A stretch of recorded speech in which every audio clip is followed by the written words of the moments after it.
Hey passengers, welcome aboard this CRJ-700 quick start tutorial. I'm going to show you how to get this Aerosoft CRJ-700 up and running. And this is the non-professional way. It's the quick start way. I haven't had any accidents. The plane flies fine. Just get you going really quickly. So make sure you've turned on the little iPad on the left side of the cockpit. Click on the aircraft tab. Click on cold and dark to start from a cold and dark startup. Now we're going to engage two things on this screen. Connect the ground air cart, should say connected when it's connected, and the ground power cart. From here we can go to the overhead panel and begin turning on the plane. Start with the battery, turn on the DC service, as well as the AC power. Next we'll turn on the air.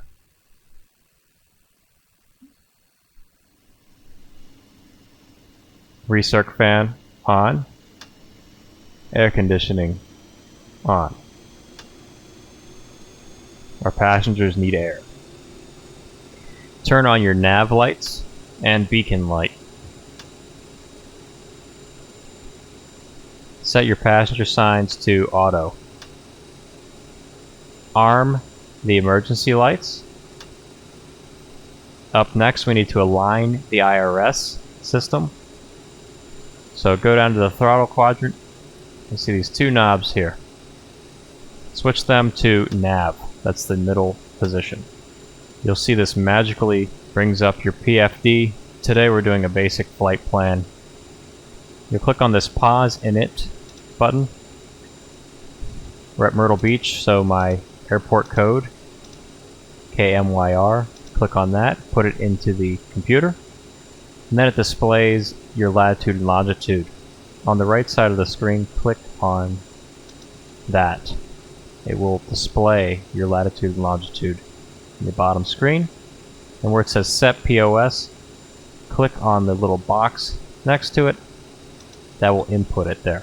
That's going to get our plane's location accurate. Now we need to input our flight plan, so click on the flight plan button down here. Let's input our departure point. Origin, KMYR for Myrtle Beach. Charlotte is our destination, KCLT. And now we hit execute. Next we type in the runways that we're going to use. So on this FMS, click on the departure and arrival button. Our runway we're departing from is 36 today.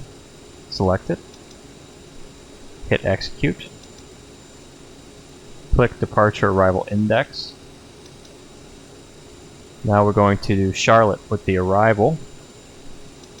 Next I'm going to choose my approach waypoints into Charlotte. And for my flight plan it is down a couple pages. So click next page to cycle through the available options. There is my star. Select it. And I happen to be using the Acme transition. Your flight plan will give you these details. You'll be able to input them and match them up with this computer. The arrival runway is 36 center. So I'm going to scroll until I can find 36 center. There it is. Everything looks good. Hit execute. Now click on the legs button. Let's get our flight plan finalized. So you see this page here. We start at runway 36 and we have this discontinuity and we've got the rest of the flight plan. So we're going to clear a discontinuity by clicking on the next waypoint, select Acme, and then click on the purple boxes. That will eliminate that issue. Now, scroll next page and find anything labeled vect. It's vector. You want to get rid of these, or else your plane will just keep flying straight off into oblivion. I've had this mess up a few of my approaches, so eliminate any vectoring. Your plane will then follow every waypoint instead of just randomly vectoring off course. Hit execute. and your flight plan is ready to go. Next, the Perf screen. This is good for fuel management. It's a necessary part of running a good flight plan. So, let's look at our Perf Init. Tell the plane your cruising altitude for the flight. For us, it's going to be 21,000.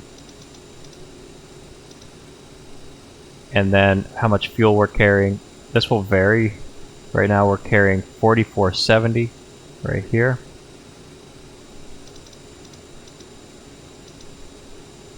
And my zero fuel weight is next, ZFW. You can change this in the performance tab of your iPad on board, and you can alter the parameters of the data by adding passengers. We'll have a full flight. You can add cargo. You can also take away fuel. My zero fuel weight today is 27,114. So we're going to set that. Before we do, your V speeds. This is for takeoff. Click set all. It automatically updates those just to verify my zero fuel weight, 27,114.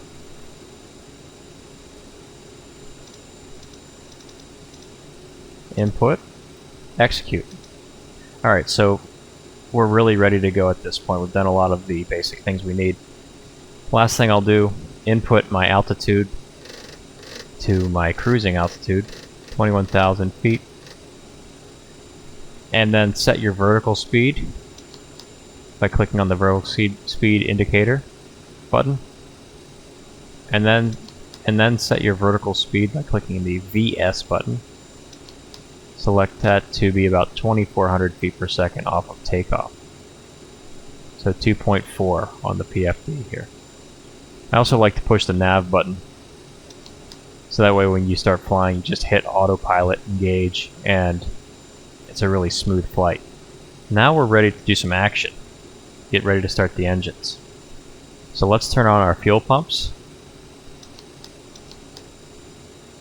And then let's engage the APU. This is how you do that. You need to push the left button, which says power, fuel. Wait about 5 seconds. 1, 2, 3, 4, 5. Then hit the start stop. That's the right button. You'll see a nice little white icon. It says start. So the APU is starting, and in our PFD screen, the APU begins spooling up. See RPMs increasing, EGT increasing. When this gets to 100%, we can now engage the APU. Alright, APU is ready to go. Let's disconnect our ground power cart. Click on where it says connected with our ground air. Remove it. Should say removed. And same thing with ground power cart. Removed. Next, let's turn all hydraulic systems to auto. At this point, we're going to start the engines. It's really simple. Just click start for engine, whichever engine you like. Start with the right. Click start. You don't have to hold it, just push the button. You'll hear the air shut off. As the engine starts spooling up, look at this. You see how the N2 is moving 19%, 20%. We need to engage the fuel now when it gets to about 22% or so, 20%, 22%. On your throttle, we have a red stop bar here. That's for the right engine. The other left one's for the left engine. Click on this, and then move the throttle lever up. I do that by simply just clicking on it. It sets it to idle.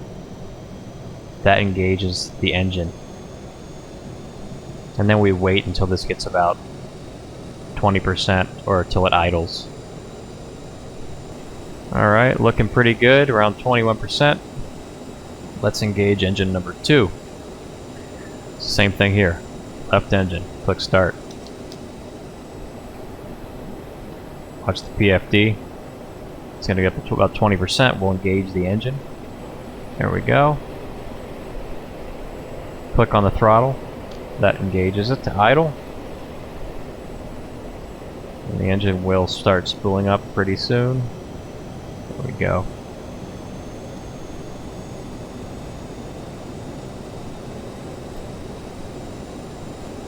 Okay, while this is starting up, we can do a few other things. You might see there's some warning lights here. Window heat, windshield heat, yaw damper, mock trim, stabilizer trim. We're going to clear this board here to get the plane ready for flying. Let's start with the window and windshield heat. Go up to the overhead panel, see the anti-ice section. Windshield heat is right here where it says W shelled. Let's turn that to low. If it's really cold out, turn it to high. If you got a lot of icing. Then we have probes on. Let's turn those on. You need those so you can have accurate airspeed displayed. Prevents your pitot tubes from getting iced. Next, we're ready to take off. Click strobe. And only do this when you're at the runway or just before the runway. Next, we got to clear yaw damper, mock trim, and stabilizer trim. That's down here on your throttle panel. Click on the mock trim orange displayed button. It should be orange if it's cold and dark. That'll go to black. Click stabilizer trim. Click those in. And then yaw damper in the middle. Click both those buttons in. Sometimes I gotta click mock trim a couple times to get that to disengage. Alright, now we're ready to take off. Let's set our thrust reversers to armed. And let's turn off the APU. See where it says start stop? Click on stop. You'll see that the APU begins powering down. RPMs decreasing, EGT decreasing. You'll see APU SOV open. We're going to eliminate that. The way we eliminate that, just click on the power button for APU one more time. That'll close the APU valve. And now we're ready to take off. Set flaps to take off. That's usually flaps 8, so 2 notches. The plane won't move until you remove the wheel chocks. So click on where it says in place. It should say removed. I've sat many times at the gate wondering why the plane won't back out of the gate. Make sure those chocks are removed. Disengage parking brake. Now we are free to move. Set engines to 40%. Plane should start rolling. Track the middle of the runway. Engage toga, which is throttling up to toga. And let's roll down the runway. I usually push down on the stick or yoke to prevent the plane from taking off too soon. And we're going to pull up about 120 knots where that blue line is. There's V1. Pull up to 10 degrees.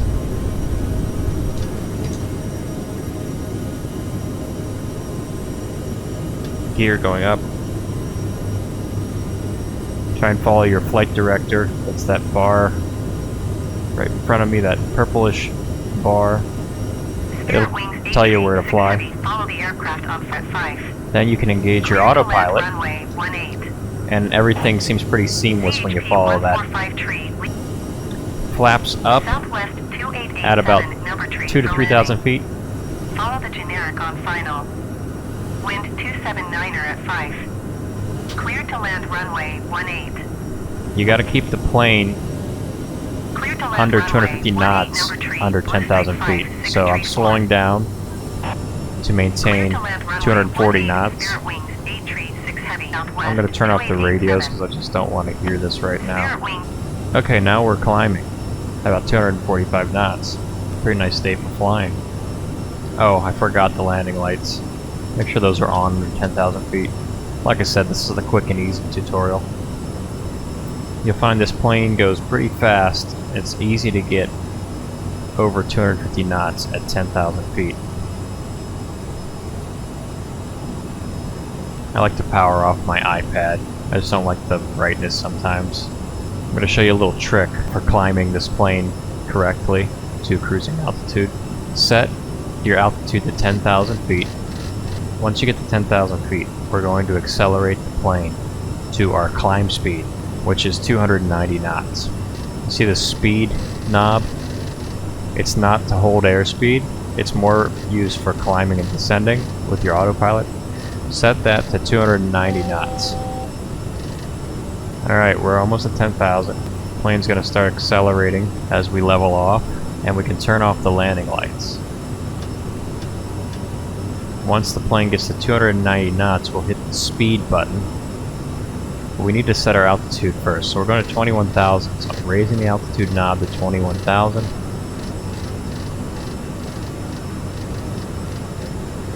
.290 knots achieved. Hit the speed button. The plane will begin ascending, and it's going to choose the right vertical speed for you. If you want to climb faster, you accelerate more. If you want to climb slower, you accelerate less. It's going to maintain 290 knots, so you don't have to do anything. No calculations needed. This is usually where I set my throttle lever to climb, CLB, and the plane will begin climbing. And then you really just fly the rest of the waypoints. It's a pretty simple, efficient way to get this plane off the ground without having to go through a lot of checklists. Alright, as I'm accelerating, I've reached my cruising altitude. I don't want to get past into the red line, so I'm going to slow the plane down till it doesn't touch the red line. I'm going about as fast as I can. We're about ready to begin our descent. I've got 18 miles on this. Let me see, next waypoint, Yells, 14,400 feet. Mullet, 12,000 feet. Mangi, 12,000 feet. There's a really easy way to descend without thinking too much about calculations. And that's what I'm about to show you coming up here. We're going to descend at 280 knots until we get to 10,000 feet. So let's prep for that right now. Set your altitude to 10,000 feet.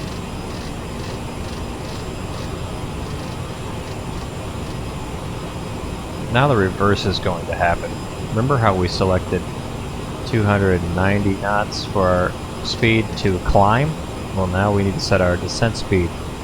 Let's set that to 280 knots.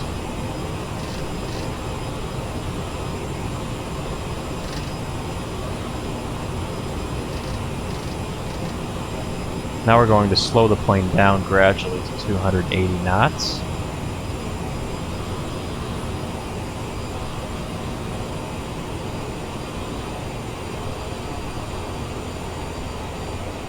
Don't do it all at once or your passengers are going to feel a tremendous amount of G-force. Now we're ready to descend. Select the speed button. Make sure it says 280 knots. Adjust it if necessary. We'll begin our descent. You should see around the top of descent this little star or snowflake appears. We want to follow that star and keep it in the middle as best we can. If it is too high, if it is above that line, we're going too slow. We need to speed up. This is where you use the throttle to keep your plane on the proper descent without having to calculate your descent rate. So right now I'm going almost perfect. I like the speed that I'm going. The speed, by the way, the amount you accelerate the throttle will decrease your descent rate. So I want to use the throttle to control my vertical speed. Looking good right now. I haven't had to adjust my throttle yet. See how it's moving up on me? I need to speed up just a little. It'll move down. Once you move down, you can decrease your throttle. We're trying to keep that snowflake right in the middle line. It's a very economical way to descend without pulling out your calculator. This will be about the time you start preparing for your approach. You don't need to do anything since you've input your data, but if you have an approach chart or you need to know the altitude you descend to capture the glide slope for the ILS approach, that's where you consult your approach chart. When I get to 10,000 feet, I'll set that. But for right now, we're just following that snowflake, keeping that snowflake right in the middle of the indicator. Make small adjustments to the throttle, not big ones.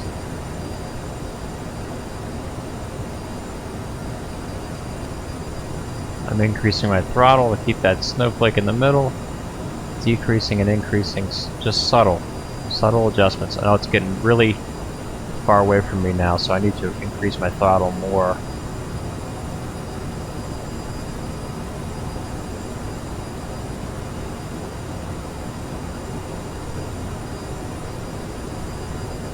This is normal as we get close to 10,000 feet. 1,000 to go. That's that buzzer. This is where we're going to change our descent speed. You can set it to whatever you want to. It can also vary. I want to use 240 knots at first, so begin slowing the plane down as you approach 10,000 feet. I usually roll it back to about idle.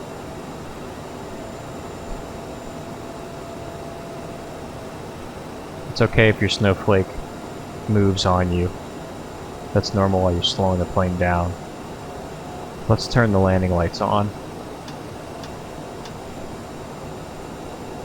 Now we are set for our approach. 240 knots is achieved. Click the speed button. And set our altitude to our approach altitude. For ILS, for me it's 2,400. Click the speed button once you've set the altitude. And now we're back to following the snowflake.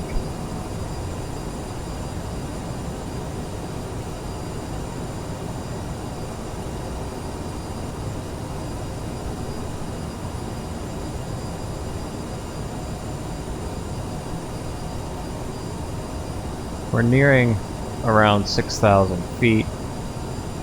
I like to slow her down to about 220 knots at that point. So I'm going to readjust my speed.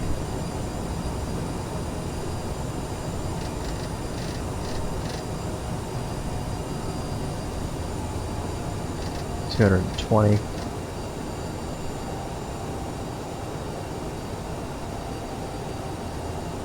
We're nearing our final approach waypoints. Still trying to keep that snowflake in view. You can see our approach waypoints here. They say 3000A, 2500, 749.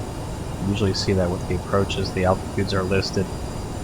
Another thing that happens with an ILS approach, your HSI indicator, that's that blue diamond right there on your PFD. It shows us our altitude. It works the same way as the snowflake. When it's above, you're too high. When it's below, you're too low. Don't worry about it until you get runway in sight with the glide slope captured. And that usually happens 10 miles out from the runway, so we're not there yet. But we're going to start slowing down some more. I want to bring the plane down to 200 knots. Your controller usually helps you with this. I don't have one right now. We're going to slow it down to 200 or even 180. I like 180.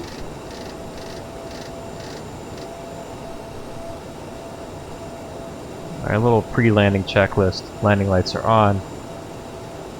And reversers are armed. Your spoilers here, make sure they're set to auto. Usually that button doesn't change. Still chasing that snowflake.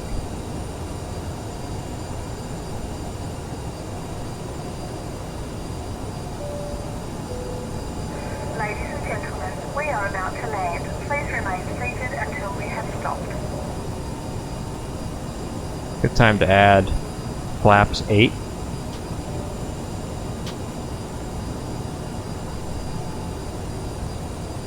And adjust your speed to your approach speed. I'm just gonna say 160 is pretty good.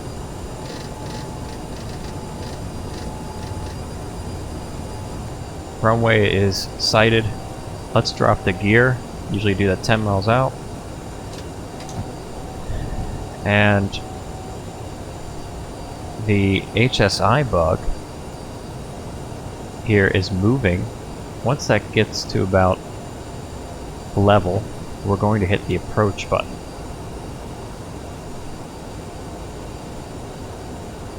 And I'm actually going to stop controlling my speed now with the autopilot.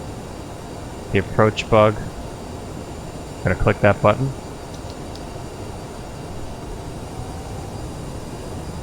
And let's keep our plane accelerated around 150, 160.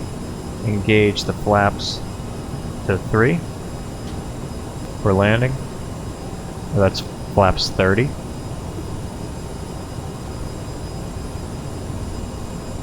And then lastly, flaps 45. I found that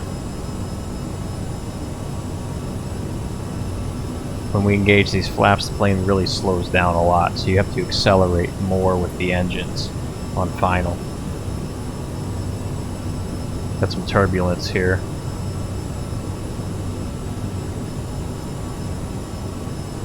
Just trying to maintain 140, 150 knots.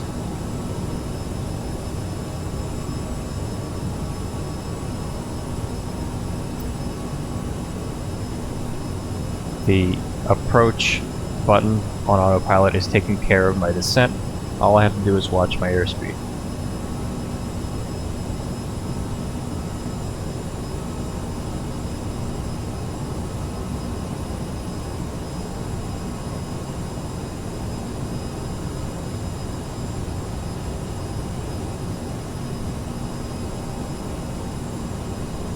I'm going to start slowing down to my landing speed. Nearly around 135 knots.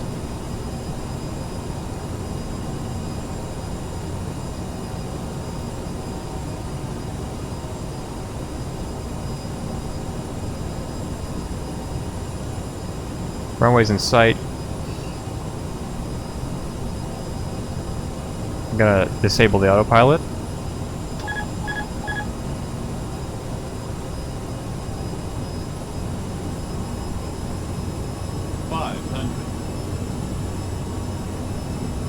Try and keep the plane level as you are approaching the runway. Use the throttle to control altitude. We're a little low, so I need more airspeed. Now we're perfect. 300.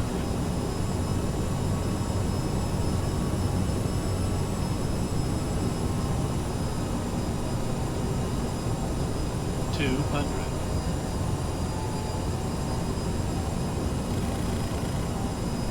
Little high, just a hair. Sync rate. Perfect. 50, 40. Don't flare 30, till late. 20, 20, 10. Hovered too much. 10. There we go. Engage reversers. And begin braking.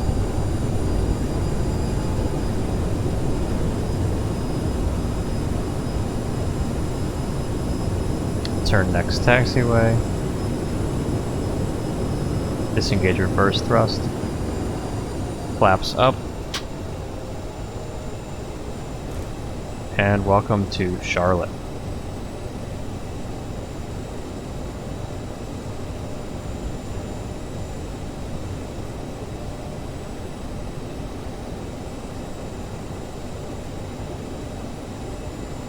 We can turn the landing lights off. Please remain seated until the aircraft Taxi lights on. to a complete stop. Strobe off. We're going to find our gate here. That looks like a good one.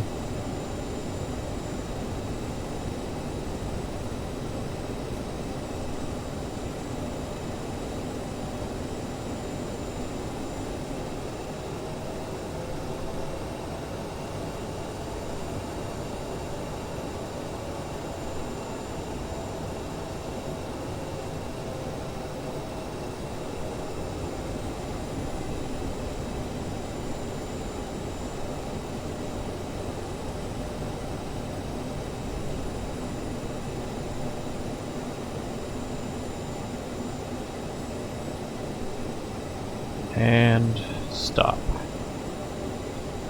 Engage the parking brake.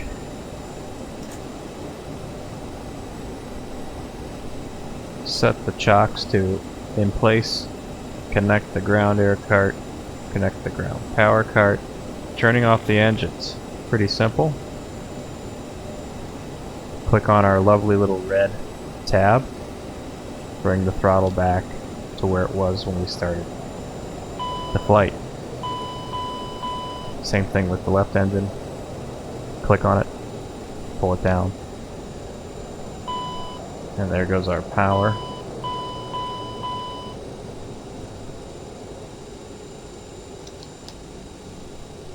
And you are shut down.